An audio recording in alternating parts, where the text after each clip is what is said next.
9h09 en direct toujours sur TV Finance et Boursorama. Nous sommes maintenant en duplex avec Mathieu Driol, analyste senior chez Day by Day. Bonjour Mathieu. Bonjour. Bienvenue. Alors du coup, on va regarder ensemble les market movers ce matin, les valeurs à la hausse ou à la baisse. On commence avec les valeurs à la hausse. Quelles sont celles qui ont retenu votre attention, Mathieu ? Alors, peu de mouvement en ce lundi matin de rentrée. On note Bolloré qui prend actuellement 0,97 et qui poursuit en fait une phase de reprise entamée depuis le 20 juillet. On est sur une succession certes assez lente, mais une succession quand même de creux et de sommets ascendants avec des petites polarités, notamment celle à 4,07. On a un niveau assez fort à 4,24 qui devrait être atteint dans les jours à venir et dont le franchissement améliorerait un petit peu les perspectives. Pour l'instant, ça reste lentement haussier. Alors une autre valeur à la hausse ce matin, Mathieu ? Oui. Casino qui après en fait trois très fortes séances de baisse, notamment le 31 août moins 10,22, effectue une petite reprise haussière à plus 3%. Ça ne remet pas en cause cette très longue dynamique baissière, puisqu'en fait elle a commencé début janvier 2018. Le titre valait 51, il cote maintenant sous les 28,30 sous un niveau majeur.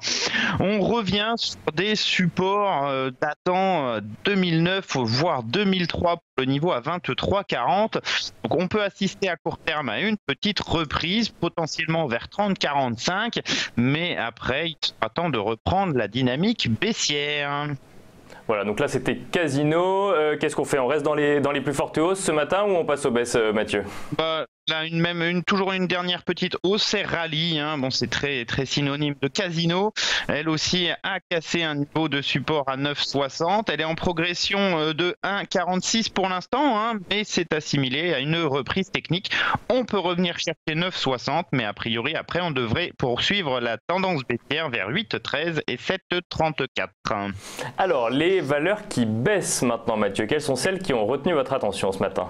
La première, c'est Ingenico, une belle dynamique baissière là aussi. Alors pour l'instant, c'est à peu près stable, moins 0,09, mais la tendance, elle, est clairement à la baisse. On a ouvert la semaine dernière un nouveau gap baissier. On enfonce les précédents creux à 61,10. Le titre doit poursuivre cette phase de baisse vers 58,76 et 55,84.